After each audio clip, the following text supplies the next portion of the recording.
Good morning, prayer.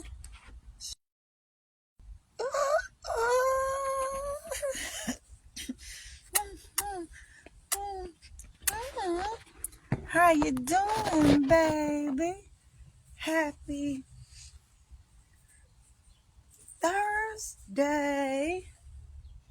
And today on Coffee and Conversation with your girl, Shakenya.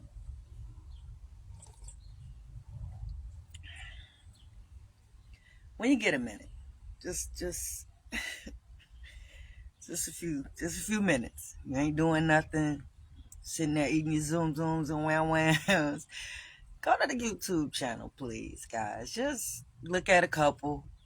Just all I ask, just look at a couple. If you see anything or hear anything that resonates with you, just hit share. Don't even think about it. Don't think that I ain't famous. She ain't really got a lot of subscribers. She ain't nobody. Don't even let it process that far. Just if I say something and you laughed, just share the video.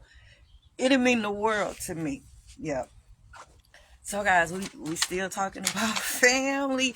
We wrapping it up though. We wrapping it up though, because we've been talking about the environment that you have your children in, even when you going to visit family. Yeah, we're not telling you to turn your back on your family or nothing like that. That's your family, and you claim your family in no matter what they doing. Yep, that's my cousin. Yep, I know he's smoking crack. I know he was at the gas station. Let me go on over there and get that food. I mean, it is what it is. You can't choose your family, but it's just that though. Family. That's all you have. You know what I'm saying? So you hold them close no matter how far they are away from you, you know? So you've been teaching your kids that, and y'all been going over grandma's house, but now you and your baby mama and baby daddy done broke up. Things are a little different now, right? So we've been talking about the environment. We've been talking about the influences you have around your kids. We've been talking about your baby mama and your baby daddy, one of them not being okay with the child just being dropped off. It was okay when y'all was together because one of y'all was there, but now that y'all not, they don't want the baby just dropped off over grandma's house. Grandma's house is active. Yep, it's a lot going on over grandma's house. Everybody love grandma's house though because it's so much fun and it's so exciting, right? And it can, and like I said, the child, we're not saying, the baby mama, baby daddy not saying she don't want the baby to be around grandma or grandma's house, but she don't want you just dropping the baby off. She feel like if you over there visiting and the baby with you, that is fine. When you leave, the baby leave too. Don't just drop the baby off. And that's a good request for a parent to have. That's a concern that a parent should have, especially when you know what's going on over grandma's house. So we don't talked about what's going on over grandma's house. We don't talked about the cousin selling weed and other things out of grandma's house, selling drugs out of grandma's house, or the drug activity from his friends coming over. He don't serve people from grandma's house. Okay, so we talked about that. We talked about the auntie with the mental health issues, the mental concerns, who just spazzes out on people. She actually stabbed one of the relatives not too long ago. She not getting her medicine. She not going to her appointments, but she living at grandma's house. We talked about the auntie that's smoking crack and the people that's around her that come to visit and what they do and the activities that's going on around in there. So we talked about all of that. We talked about the parents having a discussion about not just dropping the baby off, but yet and still this parent drops the baby off anyway. So these are the things and the environment we got this baby in, right? So today we're going to talk about the brother. Yeah. We're going to talk about the brother who identifies as a woman. Okay. He lived in grandma's house. Okay. Your child's whole life, they've known him as Uncle Rob. Okay. This is the mother or the father's brother. So this is Uncle Rob. Has been Uncle Rob ever since. Uncle Rob is not Uncle Rob anymore. Uncle Rob likes to dress in women's clothing. Uncle Rob has a boyfriend. Uncle Rob's friends are men that dress in women's clothing as well. And they all congregate over grandma's house, right? Now, the adults have already accepted Rob for who he is. Okay? Why? Because they grew up with Rob. So they knew Rob was different when Rob was little. Okay. So Rob didn't want to play ball. Rob wanted to stay in the house with the girls and play in grandma's closet. He was very soft spoken as a child. Just Rob was different. And so when Rob decided to identify as a woman, it was actually accepted by the family. They actually, a couple of them was opposed to it, but for the most part, they accepted it because they've known Rob.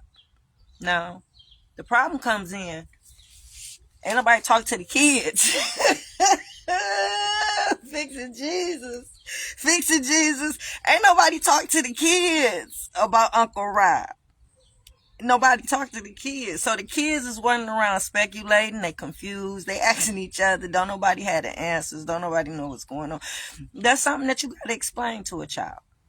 And I don't mean to make light and I don't mean to make fun because I have friends in the community and I love them to death. I accept anybody who accept themselves and live in their truth. I can't do nothing but love and respect them. So I'm not making fun. I'm laughing and joking with you guys, but that's a conversation that needs to be had.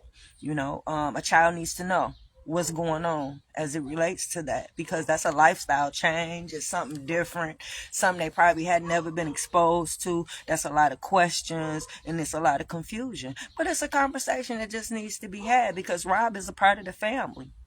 So however way you want to deliver that message to that child, I would say be age appropriate. So depending on the age of the child would depend on the language that you use, the wordage that you use when you describing the situation to the child. And that takes a lot of thinking. You got to think before you speak. You got to think about what you're going to say to this child, how this child is going to receive this message. And you really got to think about it before you sit down and have this conversation with this baby. But a conversation has to be had. Now, I will let you in on a little secret, me being a professional and all. The best way to get a message or something like that across is to tell the oldest child. Whether it be the oldest niece, the oldest grandchild, tell the oldest child the story of Rob. Explain to them how different Uncle Rob was. And as best you can. And then bring them up to speed as to where now Rob would like to be called Roberta. And I'm sorry, Roberta, because I know Roberta. I love you, baby, but that was the closest thing I could think of outside of Uncle Rob. I love you, sweetie. So that tell the oldest, and I'm gonna be honest, and the oldest is gonna deliver the message. So when the other little children and the children up under them come running around like, oh my God, why do Uncle Rob got a dress on? I just seen Uncle Rob kiss a man. What the hell is going on? And when they gather up in the little room, as the little cousins do, the oldest will be able to deliver the message to them and let them know what's going on. That way they can accept Uncle Rob the same as the rest of the family. But when a child doesn't know what's going on, and it's just up in the air, and they just there to speculate and not know. Yeah, you have to talk to these kids nowadays. I know we come from an era where they say kids should be seen and not heard, but nowadays, by y'all giving them cell phones and stuff and them having access to everything so fast, just like you got to be able to explain and talk to them about what's going on. Yeah, you should be the one to deliver the message first, not the... That's another story. So I want to make sure I covered everything. We talked about the house, grandma's house, what goes on at grandma's house. Y'all had a discussion about what y'all want to do. Don't take the baby and just drop the baby off. Stay with the baby, supervise over grandma's house. You did it anyway. So now you done exposed your baby to all these things. So now your baby thinking about selling drugs. Your baby thinking about smoking crack. Now your baby got all these things that they thinking about that they never thought about before because you wasn't instilling all this stuff.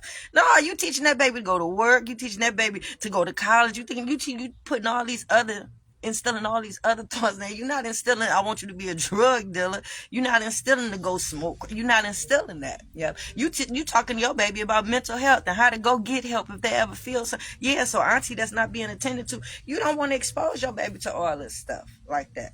And it's a way that you can shelter your baby from that. And one step would be if you was there. If you didn't just drop the baby off over grandma's house knowing what's going on over there, you stayed.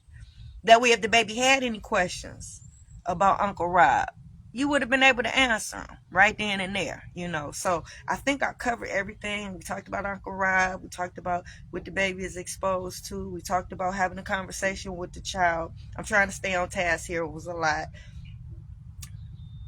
You have to explain that. Yep. The children may or may not ask. They may or may not ask adult what's going on with Uncle Rob. Yep, you got some kids that's bold enough to be like, "Why Uncle Rob got that dress on?"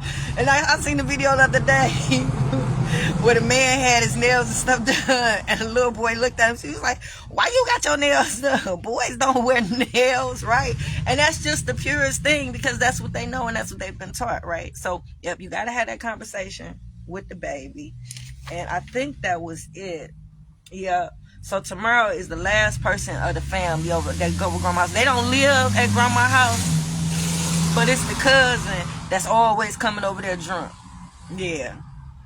So we'll talk about that tomorrow, y'all. So that's it for Coffee and Conversation with your girl Shakenya. I'm at home today. I am. If you've been following me on my live, you already know I'm tired. I am so tired. It should be against the law for a 50-year-old to be bouncing around the way I be bouncing around trying to make that dollar, you know. But it is what it is. I'm doing what I got to do, and today, until I have to leave this house, I am chilling. I'm working from home, and this is what working from home looks like. It looks like being on the computer, relaxing, watching TV, answering my emails, answering my calls, getting up, putting the load in the washer, coming back upstairs, getting on my emails, getting back on my phone, changing that load out, going in the kitchen, cooking something to eat, then going back, laying down, watching another movie.